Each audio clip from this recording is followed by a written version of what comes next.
knowledge conquers all. Okay hello students, good evening. So आज हम chemistry का chapter का एम्पिरिकल फॉर्मूला, चैप्टर 1 का एम्पिरिकल फॉर्मूला जो है वो पढ़ने वाले हैं। और इस फॉर्मूले में हम क्या पढ़ने वाले हैं कि फॉर्मूला हमें क्या बताता है, किसी भी केमिकल कंपाउंड को किस तरीके से हम लोग लिखते हैं वो चीज बताता है। ठीक है, सो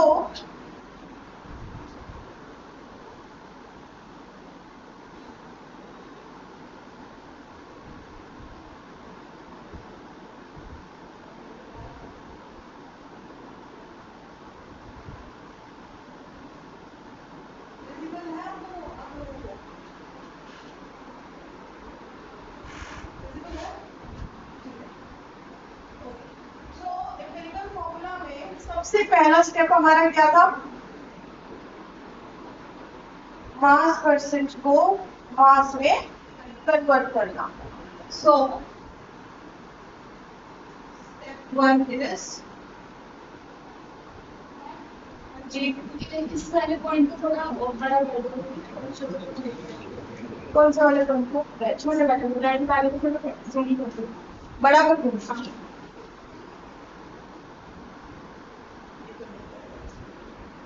फैंसी होगा। और क्या चाहते हो, मतलब मोटाई बढ़ाना? Okay,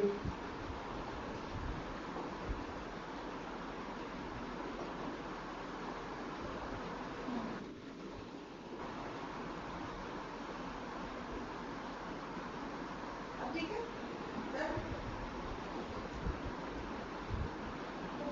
so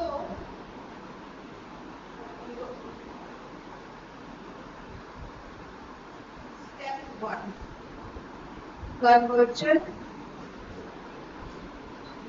of mass percent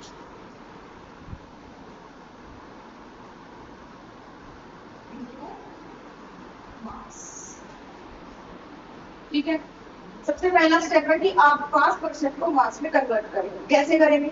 अब जैसे हमने क्वेश्चन, आपकी एनसीईआरटी का क्वेश्चन नंबर 1.2 हम ले रहे हैं, जिसके अंदर हमारे पास क्या क्या है, कार्बन है जिसका परसेंटेज हमको गिवन है 24.27%। ठीक है, इसके अलावा हाइड्रोजन है गिवन, हाइड्रोजन कितना है 4.07%। और लास्ट हमारा क्लोरीन है 71.65%। अब हमारा सबसे पहला स्टेप यही है कि इनको हम मास में कन्वर्ट करें। तो हमने मास परसेंट का फॉर्मूला पढ़ा था, हम उसको यूज करेंगे यहाँ पर। मास परसेंट का फॉर्मूला क्या था हमारा? मास परसेंट का फॉर्मूला मास ऑफ एलिमेंट जो हम निकाल रहे हैं उसका मास ऊपर रखेंगे और नीचे कंपाउंड का मोलर मास आएगा, ठीक है ना, मल्टीप्लाई बाय 100। ठीक है, अब फर्स्ट हम ले रहे हैं कार्बन, ठीक है ना।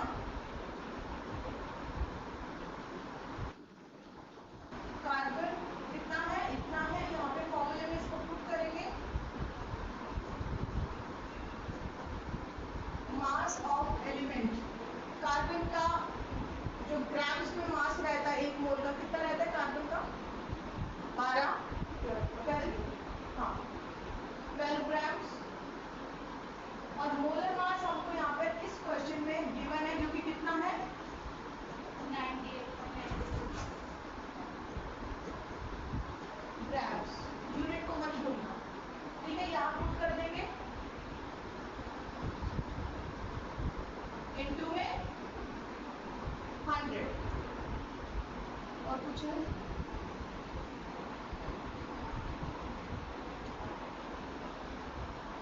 नहीं, ये नहीं लेंगे ना।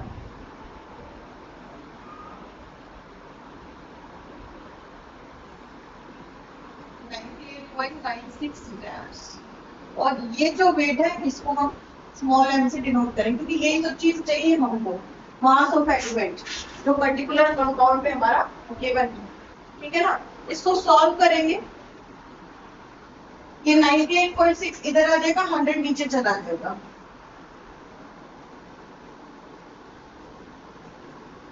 98.96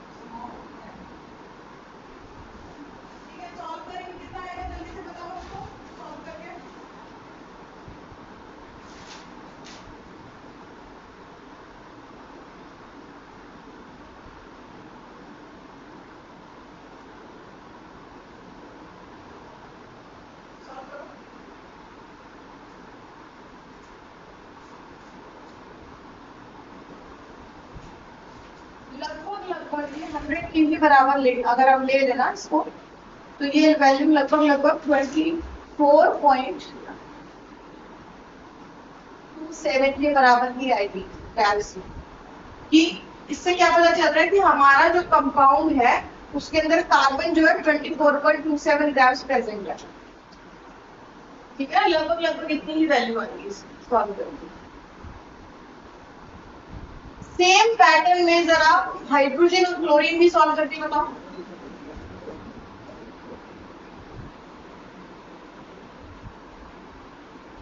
मैं आपको आंसर्स बता देती हूँ। सिमिलर वे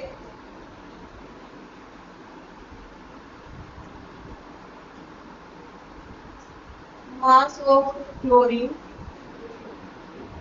आपका जो आएगा वो आएगा 71.65 ग्राम्स। ठीक है, और जो मास ऑफ हाइड्रोजन है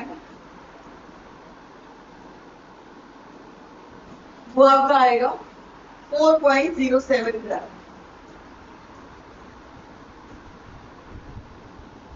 सिमिलर, ठीक है, जल्दी से सॉल्व करके बताओ।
फर्स्ट स्टेप क्लियर है।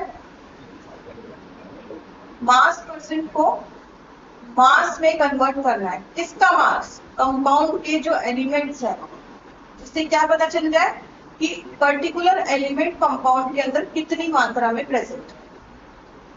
This is your first step.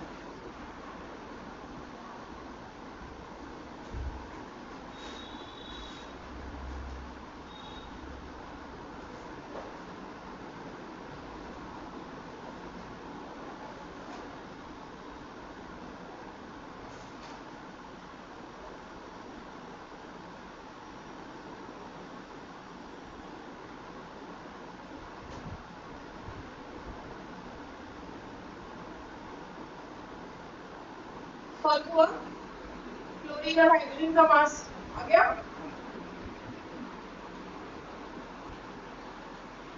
Molar mass of compound को अगर हम लगभग 100 ग्राम्स ही ले लें, इजीली सॉल्व हो जाएगा।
इनका मास तो आ गया होगा कम से कम, क्लोरीन का आया, वो हम लोग इक्वेशन लंबी कैलकुलेशन है।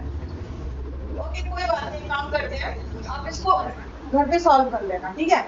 अभी के लिए ये मास मैंने आपको लिख के दे दिया है, इसको लिख के रख लो, घर पे सॉल्व कर लेना, इसको कंप्लीट कर लेना, तो फिर क्लास रुक जाएगी ना, आगे भी तो बढ़ना है। अभी तो एक ही स्टेप हुआ है, आगे भी स्टेप्स हैं, ठीक है। जगह छोड़ दो, उसको घर पे कंप्लीट कर लेना और आंसर लिख के रख लो कि ये आएगा, ठीक है।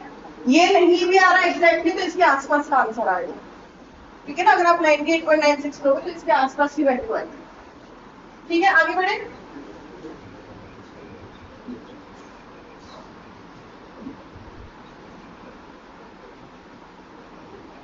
नेक्स्ट स्टेप जो है हमारा स्टेप 2।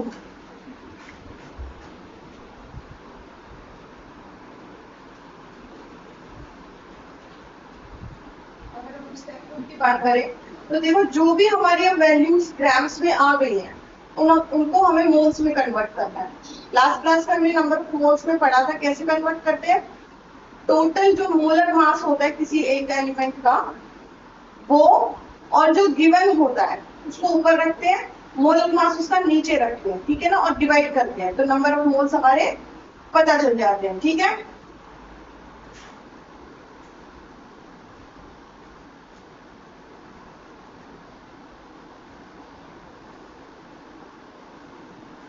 अब यहाँ पे हमारे कितने एलिमेंट है, कार्बन है, हाइड्रोजन है, क्लोरीन है। तो सबसे पहले नंबर 1 हम मोल्स ऑफ कार्बन की बात कर रहे हैं, कैसे निकालेंगे। हम कार्बन का वेट हमारा कितना आया था, कार्बन का वेट लगभग 24.27 ग्राम हमारा आया था, जो कंपाउंड के अंदर प्रेजेंट है। और वैसे देखा जाए तो कितना वेट होता है एक मोल का कार्बन का, 12 ग्राम, ठीक है ना। तो डिवाइड कर देंगे 24.27 अपॉन में 12, ये लगभग आपकी वैल्यू जो आएगी वो आएगी 2.021 मोल्स। कार्बन के इतने मोल आपके कंपाउंड के अंदर प्रेजेंट है, इसका मतलब ये है, ठीक है। दूसरा, मोल्स ऑफ हाइड्रोजन, इसको नोट करके बाकी के दो आप भी निकालो साथ साथ, ठीक है।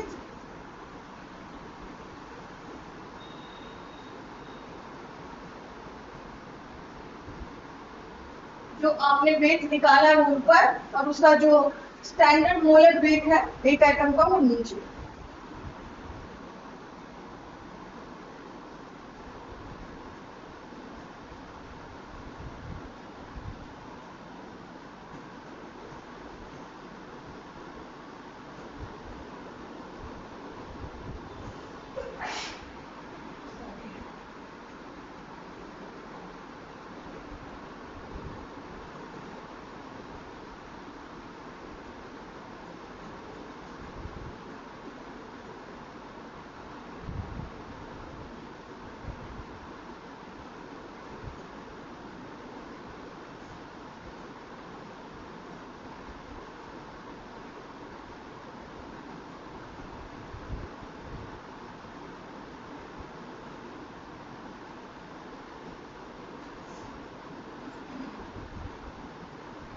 जब भी निकालेंगे, जो मास आपका प्रेजेंट कंपाउंड में है वो ऊपर, और उसका जो एक स्टैंडर्डाइज मोलर वेट है ग्राम्स वाला वो नीचे,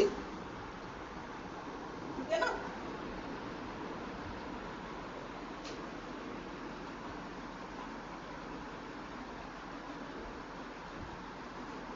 अब ये मोल्स में कन्वर्ट हो गया। स्टेप 3, जब मोल्स में आपकी वैल्यूज आ जाए पर हर एक एलिमेंट की, उसके बाद उसकी स्मॉलेस्ट वैल्यू जो मोल्स में आ रही है, सबसे छोटी वैल्यू क्या आ रही है हमारे पास यहाँ पे 2.021 है ना, तीनों वैल्यू में सबसे छोटी है, तो हमको इस वैल्यू को तीनों से डिवाइड करना है। किस लिए डिवाइड करें, ताकि एक होल नंबर आ सके हमारे पास। अभी तो पॉइंट में है ना वैल्यू, तो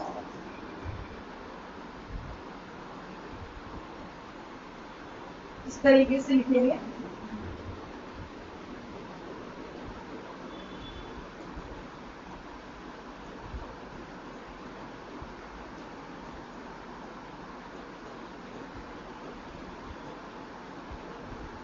सभी को हम लीस्ट वैल्यू से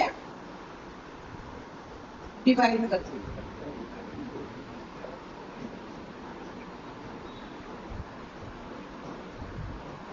ये तो बना लेगा और ये लगभग लगभग 2, तो जो रेशो आपका रहेगा वो रहेगा 1:2 फिर से सुन लेंगे एक बार। जब हमारे पास मोल्स आ जाएंगे तो उसके बाद थर्ड स्टेप हमारा क्या होगा, जो लीस्ट नंबर रहेगा मोल्स का उसको बार सबसे डिवाइड कर देंगे, जैसे हमने यहाँ पर किया। क्यों करेंगे? ताकि हमारे पास होल नंबर आ जाए। इससे हमें क्या पता चला कि हमारे कंपाउंड में कार्बन, हाइड्रोजन, क्लोरीन तीनों के तीनों किस रेशियो में प्रेजेंट है, 1:2:1। अब इसके बाद स्टेप 4,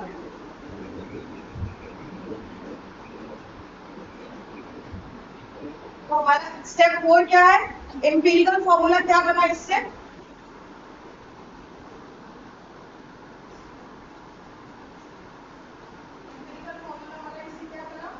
जब हमें पता चल गया कि इस रेशियो में प्रेजेंट है तो हम इसको लिख सकते हैं C,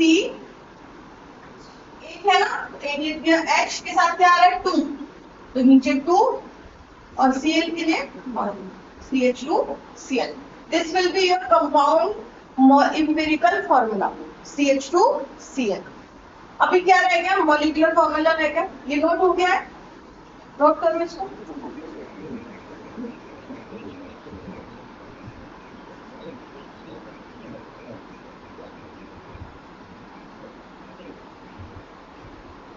हमने पढ़ाई था कि इंपेरिकल फॉर्मूला जस्ट एक आपको होल नंबर रेशियो में बताता है, एक अनुपात बताता है, जबकि मॉलिक्यूलर फॉर्मूला एक्चुअल वैल्यू बताता है ना, एक्चुअल में कितने प्रेजेंट है, कितने में प्रेजेंट है। तो एक्चुअल वैल्यू के लिए हम क्या करते हैं,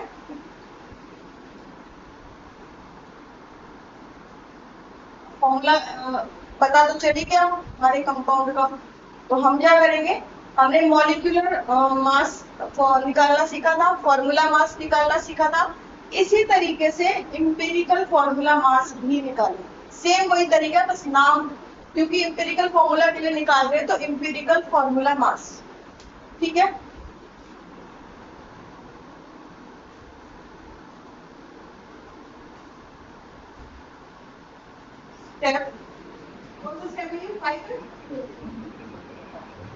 अब देखो इंपेरिकल फॉर्मूला तो आएगा, अब बात आती है किसकी, मॉलिक्यूलर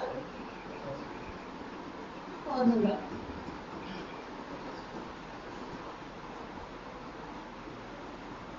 समझ में आ रहा है ना, ठीक है। तो सबसे पहला काम क्या है, मॉलिक्यूलर फॉर्मूला, क्योंकि मॉलिक्यूलर फॉर्मूला हमें बताता क्या कि कोई भी कंपाउंड में जो एलिमेंट्स है वो एक्चुअल में कितने अमाउंट में प्रेजेंट है वो बताता है। तो हम क्या करेंगे, इसके लिए स्टेप 1 करेंगे, पहले इंपेरिकल फॉर्मूला मास निकालेंगे, इंपेरिकल फॉर्मूला मास। कंपाउंड है हमारा CH2Cl, तो कार्बन का 12 ग्राम वेट प्लस हाइड्रोजन का तो 2 रहेगा, प्लस क्लोरीन का एक मोल में 35.5 ग्राम रहता है। इस तरीके से लिखेंगे, ये आएगा लगभग लगभग आपका 49.48 ग्राम लगभग, ठीक है। ये आपका क्या आया, इंपेरिकल फॉर्मूला मास। जो आपका कंपाउंड है उसका मोलर मास एक तरीके से आप बोल सकते हो आ गया, ठीक है, नोट करो।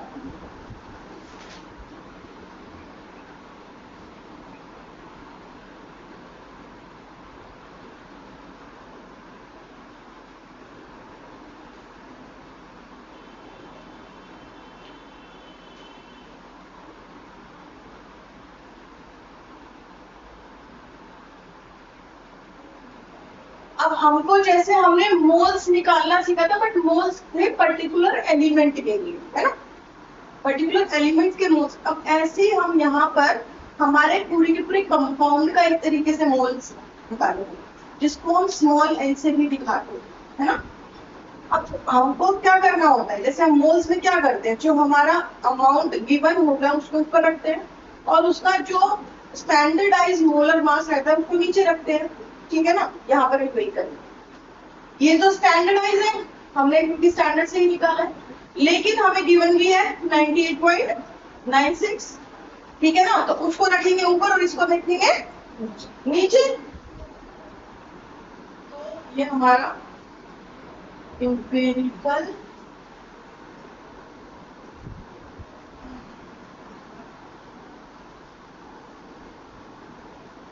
मोलर मास ऊपर, एम्पिरिकल फॉर्मूला मास जिसको हम डिनोट करते हैं एन से, but this is for compound. Same वही चीज है, वो एलिमेंट के लिए था और ये मेरा कंपाउंड के लिए, बस बात दोनों की बिल्कुल सेम है। ये क्यों कर रहे हैं हम, ताकि हम अपने कंपाउंड का एक्चुअल फॉर्मेशन जो है, एक्चुअल कंपोजिशन जो है वो निकाल सकते हैं। कितना आया देखो, मोलर मास दिया था हमको 98.96 ग्राम्स, जो हमको क्वेश्चन में गिवन होता है, ठीक है, ये गिवन वाला है जो हमको क्वेश्चन में प्रोवाइडेड होता है, ये वो है। ये इसको आप कभी भी निकाल लो क्योंकि आपने इसमें स्टैंडर्डाइज्ड वेट्स ही रखे हैं। तो 49.48 ग्राम, ये लगभग सॉल्व करके वैल्यू जो आती है आती है।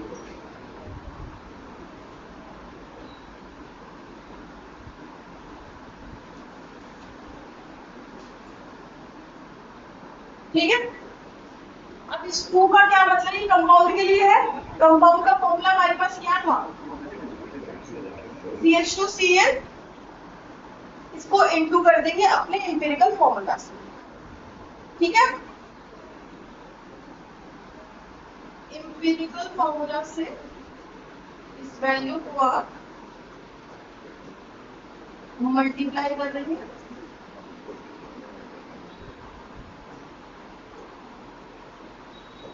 और this will give you molecular formula,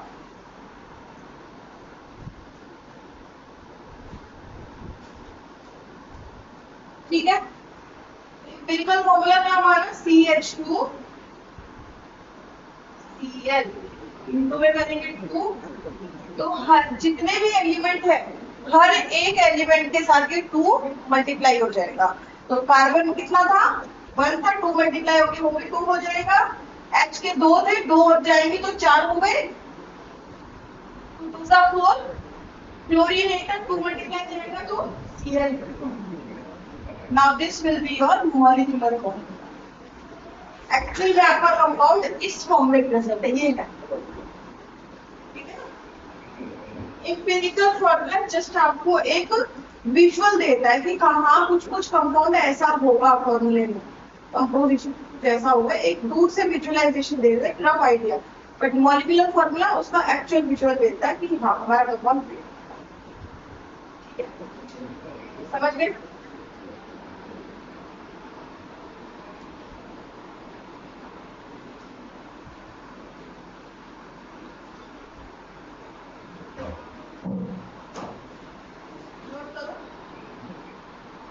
समझा नहीं, साथ साथ नोट कर लेते हुए बेटा, साथ साथ मैं समझ के करेंगे।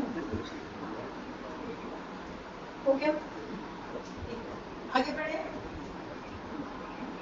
अब इसके बाद आप NCERT एक्सरसाइज खोलो और उसमें क्वेश्चन नंबर,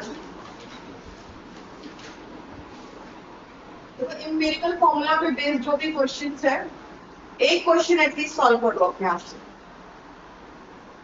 1.1 डन हो गया आपका, 1.2 हो गया,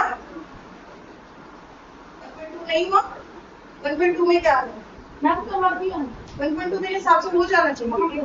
1.3, 1.3 में क्या है, निकालना है, सॉल्व करो उसको। 1.3 सॉल्व करो, यार इसमें मॉडल मास का क्वेश्चन पढ़ो। determine the empirical formula of an oxide of iron which has 69.9% iron and 30.1% free oxygen. देखो पहला मास परसेंट तो दे दिया उसने, ऑक्सीजन और आयरन का मास परसेंट गिवन है, यहाँ से मास निकाल लेंगे, मास से मोल्स निकाल लेंगे, मोल्स आ गए तो उसके बाद रेशियो से आप लोग फॉर्मूला निकाल लेना। तो क्या चाहिए, गिवन वेट है कंपाउंड का, पढ़ो तो सही क्वेश्चन, बस यही है। आप बुक दिखाओ,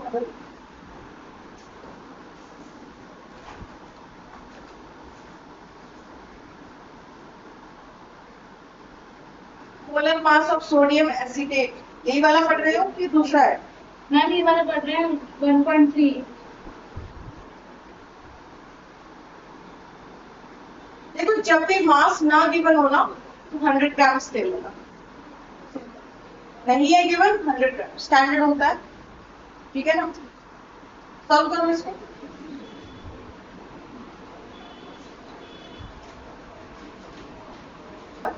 वन पॉइंट 10। देखो 3 मोल्स आपको पता है इथेन कंपाउंड है, और उसके जो मोल्स है वो आपको गिवन है, कितने हैं 3। अगर हम मोलर मास निकाले इसका तो 2 कार्बन का एक का हो गया 12, ठीक है, मल्टीप्लाई हो जाएगा, प्लस हाइड्रोजन का एक का हो गया 1.008 इंटू में 6, तो लगभग ये हो जाएगा 12 टू 24 और ये 6, ये आ जाएगा 30 ग्राम्स मोलर मास, ठीक है। अब मुझे ये पता है कि अगर मोल्स होता है n की वैल्यू में, ऊपर आता है गिवन मास और नीचे आता है मोलर मास, है ना, यही होता है। मोल्स हमारे पास 3 है, गिवन मास हमको नहीं पता, इसको स्मॉल n लिख लेते हैं, मोलर मास आ गया 30 ग्राम्स, ठीक है, 3 इंटू 30, यानी कि हमारा जो कंपाउंड है वो इतने वेट में प्रेजेंट है, ये समझ गई बात, आगे बढ़ गया।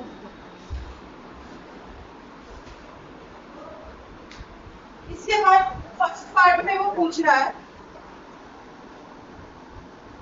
कार्बन एटम कितने हैं, मोल्स, कार्बन के मोल्स कितने हैं अपने कंपाउंड का, इथेन जो है वो 90 ग्राम है हमारे पास, ठीक है। लेकिन अभी भी बता रही हूँ कि इसमें एक कंसेप्ट और लगेगा जो अब आने वाला है, इसके पहले ये सॉल्व होगा नहीं।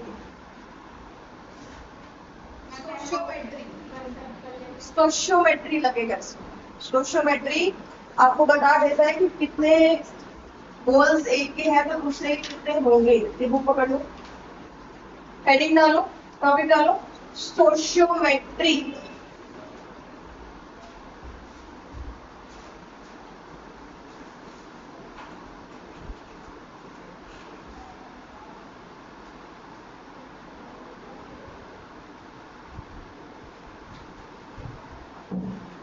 इम्पोर्टेंट कंसेप्ट है उसकी,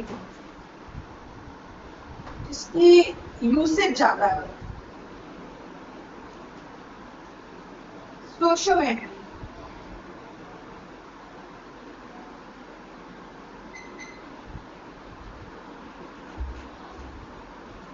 deals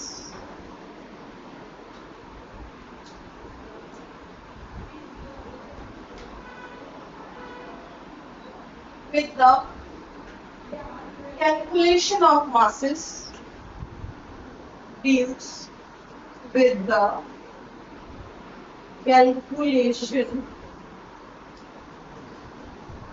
of masses। कभी कभी ये मास की जगह पे वॉल्यूम भी होगा, ठीक है, कभी कभी मास की जगह पे वॉल्यूम भी हो सकता है। Of the reactants of the reactants and products, ठीक है। involved in a chemical reaction. Involved in a chemical reaction. एक केमिकल रिएक्शन में जो मास या वॉल्यूम को लेकर रिएक्टेंट्स और प्रोडक्ट्स की जो कैलकुलेशन होता है उससे ये जो हमारा कंसेप्ट है वो डील करता है। ठीक है, दूसरी चीज इसके लिए एक कंडीशन जरूर होनी चाहिए कि आपकी जो केमिकल रिएक्शन है, जो chemical reaction should be balanced. आपको आती है बैलेंसिंग? टेक्स्ट में सीखी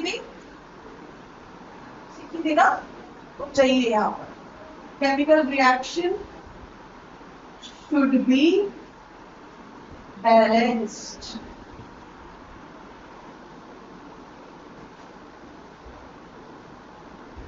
ठीक है, बेसिकली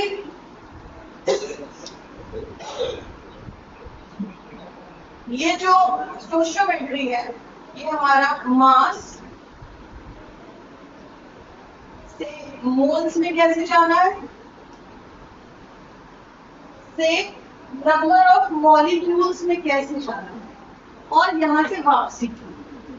ये जो दो एरोस हैं, ये एरो दिखा रहे हैं यहाँ से यहाँ कैसे गए, और ये एरो दिखा रहे हैं इधर से इधर कैसे आए। ठीक है, कैसे जाना है वो बताना है। ठीक है, तीनों चीजें नोट हुई।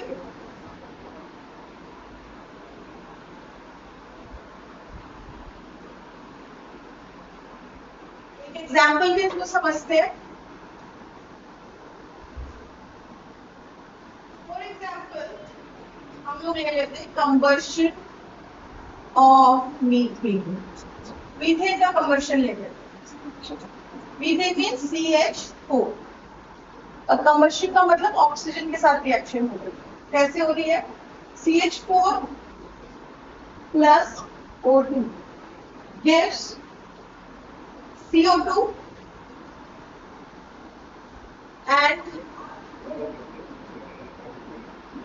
CO2 and water।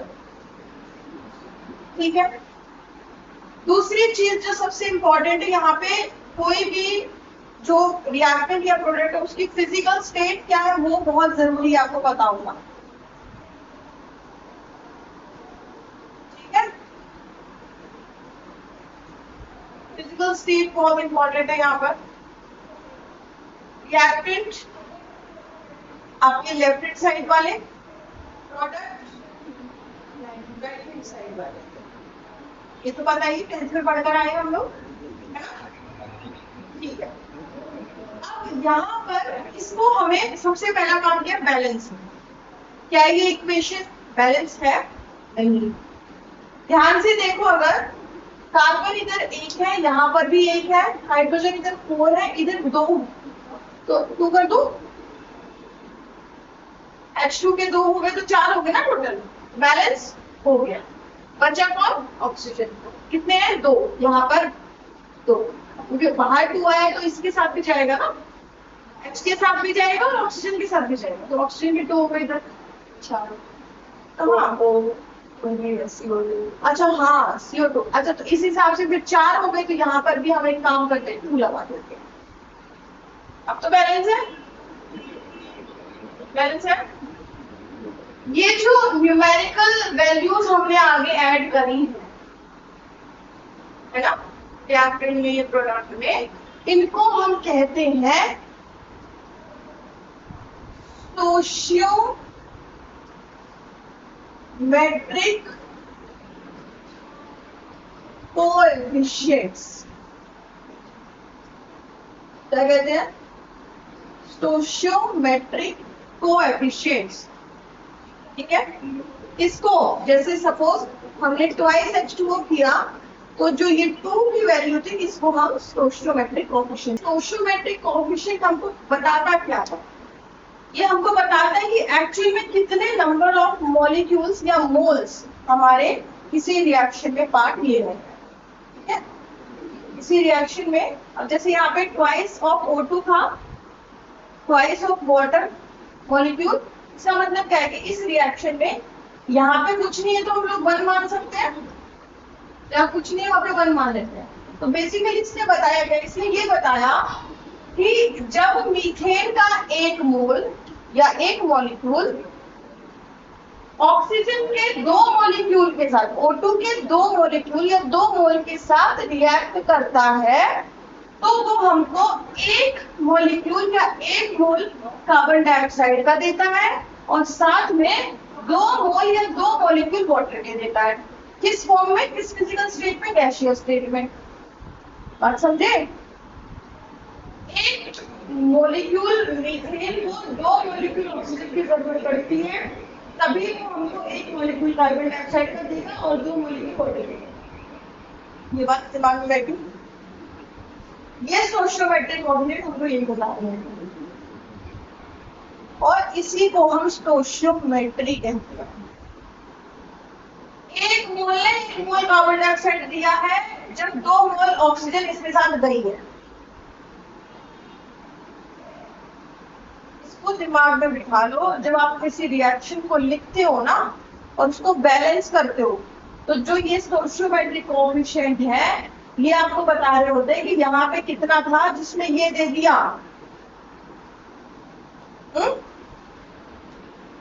अगर मैं आपसे पूछूं एक मॉलिक्यूल मीथेन का कितने मोल्स दे रहा है कार्बन डाइऑक्साइड, एक ही दे रहा है क्योंकि एक है ना दोनों के सामने। ये दिमाग में बैठी है चीज, बहुत आगे तक काम आएगी, इसको यही चिपका लो। बच्चे इसी के लिए फिर बाद में क्लासेस लेते हैं अलग से, जिसकी फीस भी बहुत हाई होती है, इसलिए ये सीखना चाहिए।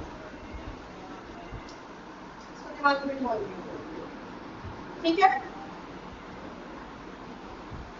अच्छा, ये तो बात थी मोल की मॉलिक्यूल, है ना?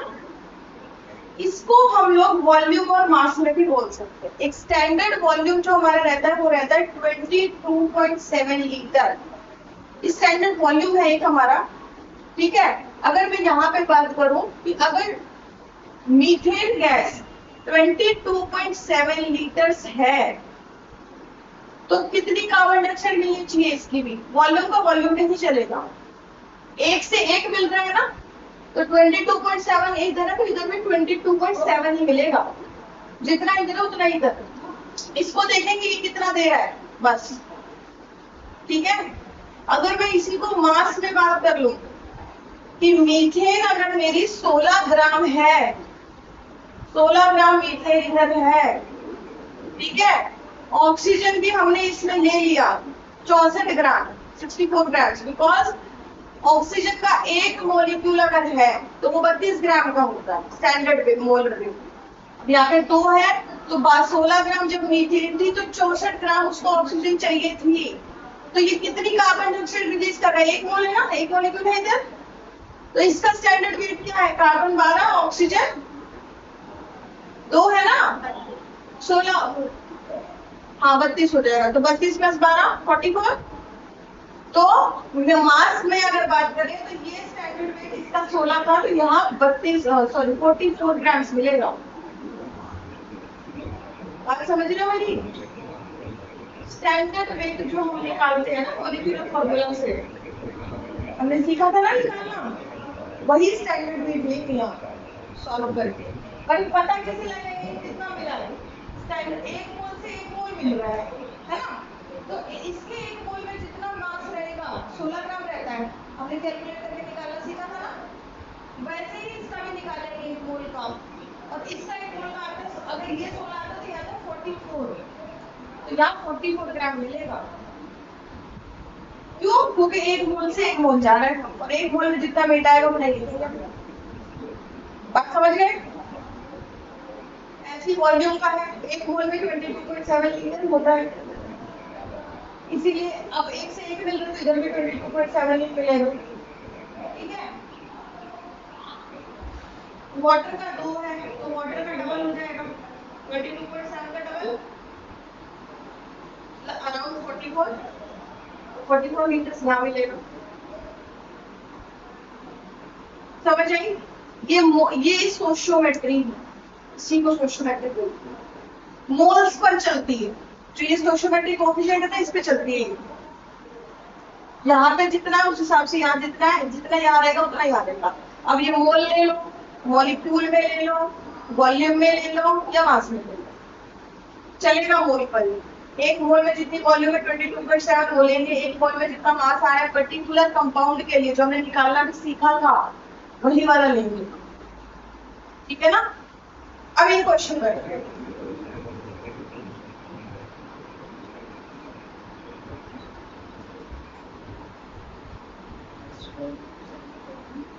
आपकी बुक में लेकिन क्वेश्चन है इसके लिए सोशियोमेट्री टेस्ट।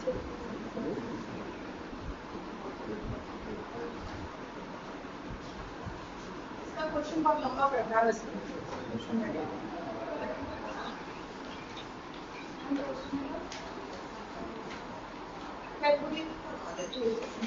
अच्छा, इसमें छोटा सा टॉपिक और है, लिमिटिंग रिएजेंट। सोशियोमेट्री में ही आता है, इसको भी समझ लो।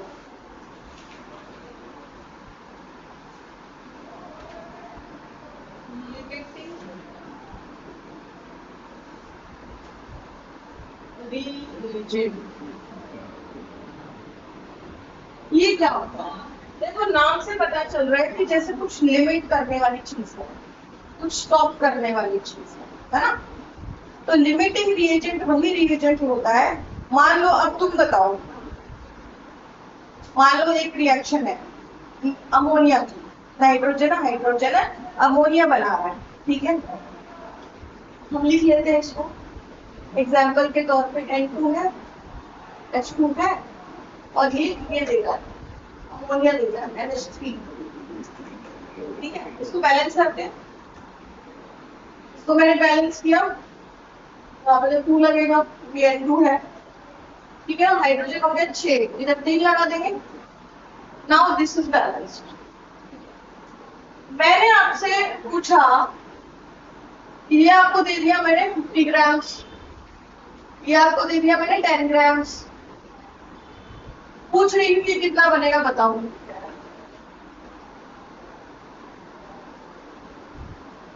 एक और क्वेश्चन पूछा, सारी 50 ग्राम यूज होगी नहीं होगी ये भी बता दो। भाई एक रिएक्शन है, मैंने आपको जितना दिया है जरूरी थोड़ी ना उतना यूज भी होगा। हाँ, क्वेश्चन ये है सिंपल सा। अब मान लो एक एग्जाम्पल के थ्रू समझ रहे हैं, ये 50 ग्राम में पूरा यूज नहीं हुआ। हाइड्रोजन 10 ग्राम थी ना, 10 ग्राम के हिसाब से मान लो 40 ग्राम ही यूज हुई, 10 तो बच गई, पूरी हो ही नहीं पाई। तो 40 ग्राम के हिसाब से मान लो यहाँ पे 20 ग्राम अमोनिया बननी तो और ज्यादा चाहिए थी क्योंकि 10 ग्राम बचा हुआ है, पर हाइड्रोजन कम था इसलिए उतनी ही रिएक्शन कंप्लीट हुई।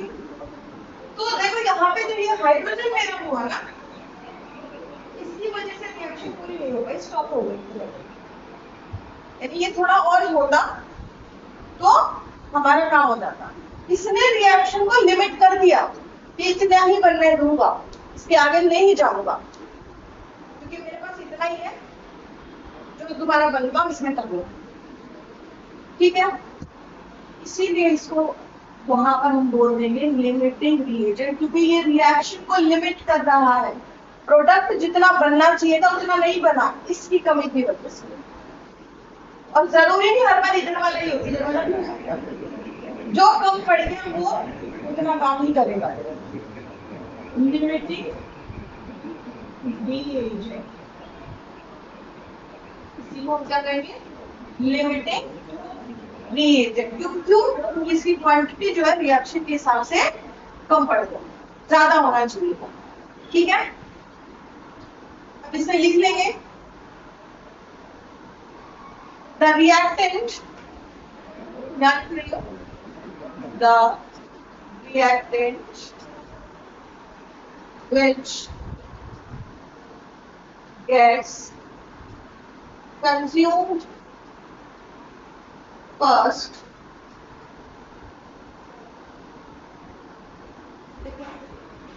the reactant which gets consumed first limits the amount of product formed, limits the amount of product formed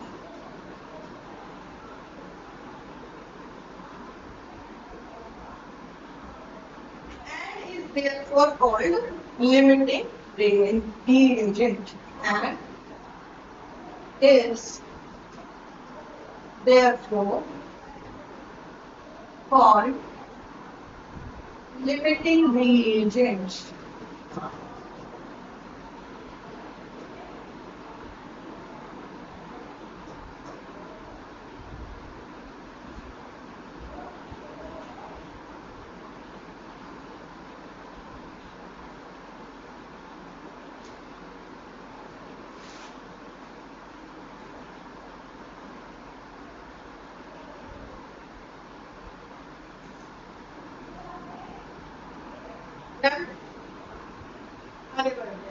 Now the last concept of this chapter. अभी हम इस चैप्टर का लास्ट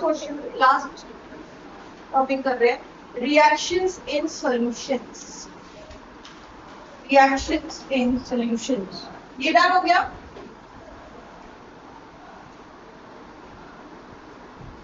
लास्ट टॉपिक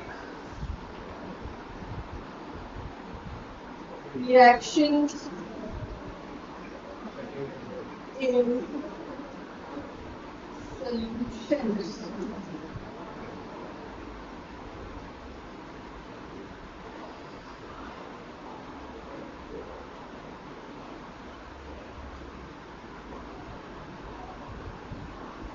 देखो कोई भी reaction जो है, हम जब लेबोरेटरी में जाते हैं तो केमिस्ट्री में ज्यादातर रिएक्शन सॉल्यूशन के अंदर ही है ना। तो हमको क्या करना है कि हमको सॉल्यूशन सेटिंग करना आना चाहिए, और इसी सॉल्यूशन सेटिंग करने के लिए हमको यहाँ पर रिएक्शन इन सॉल्यूशन को पढ़ना पड़ेगा कि कैसे एक रिएक्शन सॉल्यूशन के अंदर कैरी फॉरवर्ड होगा। ठीक है, तो बेसिकली हमें यहाँ पे सबसे पहला कंसेप्ट है कंसंट्रेशन। ये क्या वर्ड होता है? कंसंट्रेशन सुना है मैंने, बताओ जरा इसमें करें।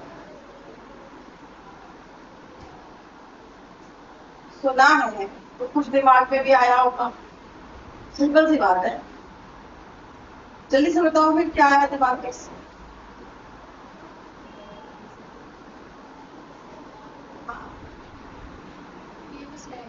बोलो। अरे भाई बोल दो, दिमाग में विचार सबके आते, मेरे भी आते हैं, कोई जरूरी थोड़ा हमेशा सही होगा उसको है? अरे बोलना सीखो, बोलना सीखो। जब बोलने को मौका दिया जाए तब तुम बोलोगे नहीं, और जब तुम्हें ना मौका दिया जाए तब तुम्हारा मुंह ही बंद होता, तो गलत बात है ना। जल्दी बोलो।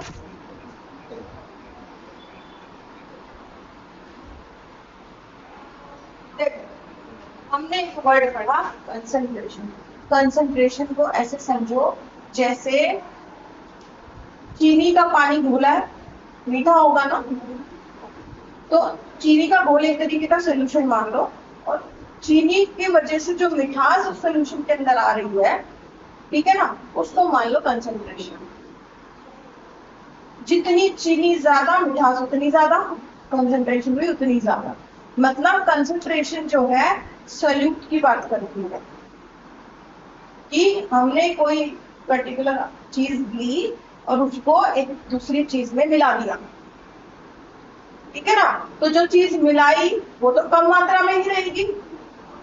तो कंसंट्रेशन वर्ड जो है किसी सॉल्यूशन के अंदर सॉल्यूट, सॉल्यूट मतलब जो कम क्वांटिटी में आपने घोला है। पानी के अंदर चीनी तो कम ही रहेगी ना, लेकिन मीठा तो करेगी, है ना। तो चीनी हो गया सॉल्यूट और पानी हो गया सॉल्वेंट। सॉल्वेंट मतलब जो ज्यादा मात्रा में, ठीक है।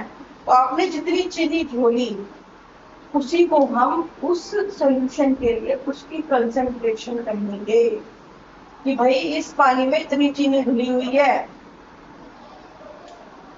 कंसंट्रेशन का केमिस्ट्री में मतलब ही, ठीक है ना। जब हम केमिस्ट्री से डील करते हैं तो वहां पे कंसंट्रेशन का यही मतलब है कि किसी सॉल्यूशन में सोल्यूट कितनी मात्रा में घुला हुआ है या मिला हुआ है या डिजॉल्व हुआ है। ठीक है, बात समझे। तो यहाँ पर जो हम रिएक्शन इन सोल्यूशन की बात कर रहे हैं, तो हम क्या करते हैं कि ये जो कंसंट्रेशन है इसको दिखाने के कई तरीके हैं। ठीक है, आपके बुक में 4 तरीके दे रहे हैं, चारों से देखेंगे इसको। ठीक है, the concentration of a solution और amount of substance present in the solution given volume can be expressed in 4 ways. ठीक है, हम इसको 4 तरीके से दिखा सकते हैं। पहला मास परसेंट और वेट परसेंट, ये तो हम पढ़ भी चुके हैं, है ना। इसको हम 4 तरीकों से दिखा सकते हैं।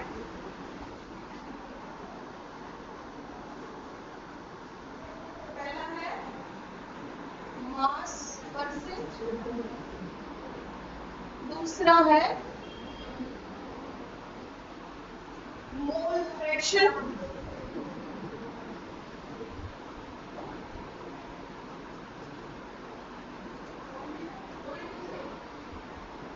चौथा है मोलैरिटी,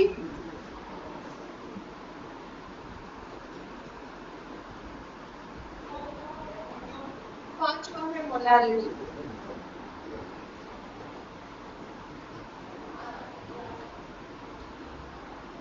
ठीक है, मास परसेंट को हम ऐसे लिखते हैं W/W, कि मास परसेंट है ना, वेट है ऊपर वेट के नीचे, तो W/W से दिखाते हैं। मोल फ्रैक्शन को हम इस तरीके से स्मॉल n से दिखाते हैं, और जिस पर्टिकुलर एलिमेंट के लिए हम मोल का फ्रैक्शन निकाल रहे हैं उसको हम यहाँ पे NaNB करके लिख देते हैं। तो फिलहाल इसको ऐसे दिखाते हैं।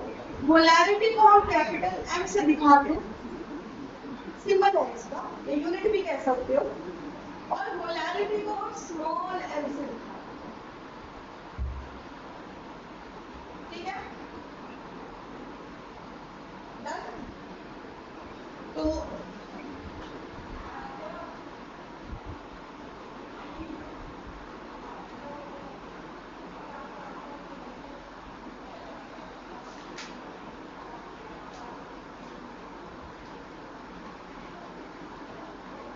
मास परसेंट की हमने बात की थी, पहले भी मास परसेंट पढ़ चुके हैं। क्या फॉर्मूला होता था, अगर हम मास लेते थे जो जिसका भी निकाल रहे हैं, नीचे पूरे कंपाउंड का मास लेते थे, इनटू में 100 कर देते थे।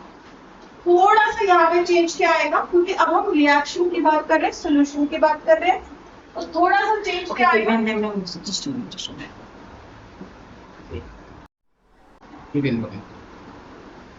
अच्छा, तो हम बात कर रहे थे रिएक्शन इन सोल्यूशन की, है ना। तो मास परसेंट पे हमारा थोड़ा सा चेंज क्या आएगा, वो आएगा ऊपर आ जाएगा मास ऑफ सोल्यूट। इस बार बस हमने नाम बदला है, ठीक है ना। पहले हम किसी एलिमेंट को लिख रहे थे, अब हम सोल्यूट को ले रहे हैं, क्योंकि अब हम बात किसकी कर रहे हैं, सोल्यूशन की।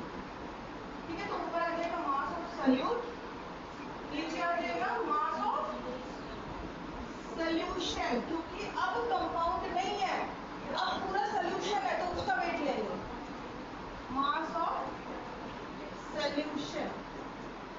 तरंग समझने में ध्यान दो, लिखा बाद में भी जाएगा, और बिकॉज ये परसेंट है तो इनटू में 100। किसी भी फॉर्मूले को रटना नहीं है, समझना है।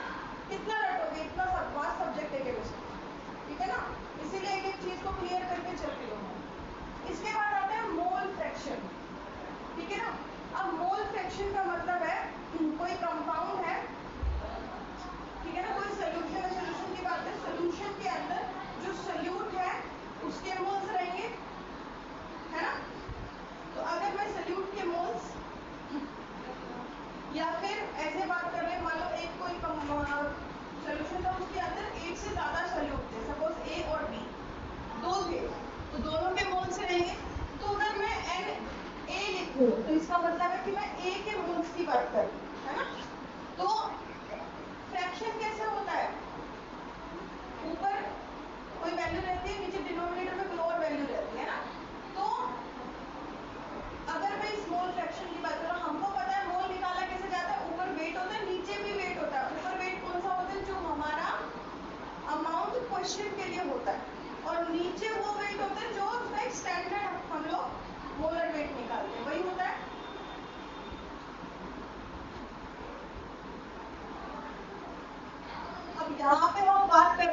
फ्रैक्शन की तो ऊपर आ जाएंगे इस ए वाले के मोल्स और नीचे आ जाएंगे टोटल मोल्स। ए और बी दो कंपोनेंट अगर हैं किसी सॉल्यूशन के, तो अगर फ्रैक्शन निकालना है आपको ए के लिए, तो ऊपर ए के मोल्स और नीचे ए और बी दोनों ऐड कर। ठीक है। दूसरी चीज, अगर मैं ये चीज बी के लिए निकालना चाहती हूँ, ध्यान रखना कि मोल फ्रैक्शन का एन थोड़ा लंबा खींचते इधर से, और ये वाला एन मोल्स को दिखाता है और ये एन इधर जो है ये मोल फ्रैक्शन को दिखाता है, याद रखना। अब बी के लिए निकाले तो ऊपर आ जाएगा एन बी, यानी कि बी के मोल्स निकाल के रखेंगे आप और नीचे फिर से वही सेम चीज इन दोनों को ऐड करके रखेंगे। ठीक है, समझ गए? तीसरा आता है मोलैरिटी। मोलैरिटी का मतलब होता है number of moles of solute present in a solution in 1 litre. 1 litre में कितने मोल्स किसी सोल्यूट के प्रेजेंट है। फिर से सुन लो, 1 लीटर सोल्यूशन में कितने मोल्स सोल्यूट के प्रेजेंट है, वो मेरा मोलैरिटी है। सिंपल भाषा है। सपोज मैं बात करूं, मैंने बोला भाई एक सोल्यूशन है 1 लीटर, उसके अंदर जो मोल्स है वो 2 मोल्स है सोल्यूट के, मोलैरिटी क्या बनी 2 मोल। 2 मोल बस, कि 1 लीटर सोल्यूशन में कितने मोल्स होंगे सोल्यूट के, उसी को आप मोलैरिटी कहते हैं। सबसे सिंपल भाषा। अब अगर मैं इसी चीज को 2 लीटर बना दूं, सोल्यूशन को मोल्स 4 कर दूं, तब भी मोलैरिटी क्या रहेगी, 2 ही रहेगी, क्योंकि आप डिवाइड करोगे पर लीटर निकालने के लिए, क्योंकि पर लीटर में आपको चेक करना है ना। इसीलिए सॉल्यूशन, इसका फॉर्मूला क्या है, number of moles of solute कितने हैं अपॉन में वॉल्यूम ऑफ सॉल्यूशन लीटर्स। ठीक है, इसके और भी फॉर्मूले होते हैं पर वो इसी से आए होते हैं, सबसे बेसिक फॉर्मूला यही है। ठीक है, ठीक है। लास्ट है मोलैरिटी। ये क्या है, देखो ये इसी का भाई है, बात ये भी नंबर ऑफ मोल्स की ही करता है, बट सिर्फ एक चीज आती है कि यहाँ पे ये बात करता है number of moles of solute present in 1 kg solution, यानी कि इस बार मास ले लेता है नीचे, इसे मोलैरिटी बोल देते हैं।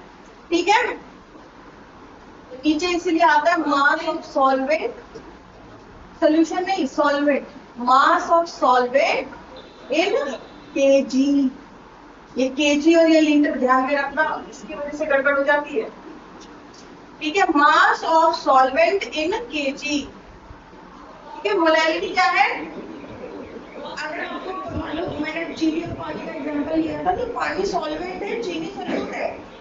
मान लो 2 मोल जो चीनी के हैं वो 1 kg वाटर में प्रेजेंट है, तो नीचे सॉल्वेंट में 1 kg आ जाएगा, ऊपर आ जाएगा 2।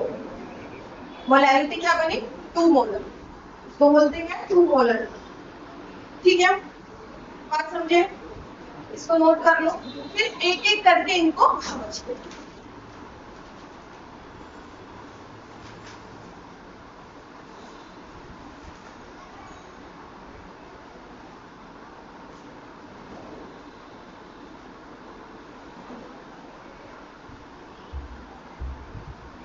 इसके बाद आप स्टोइचियोमेट्री के कुछ न्यूमेरिकल्स लेंगे, फिर इस टॉपिक के कुछ न्यूमेरिकल्स आज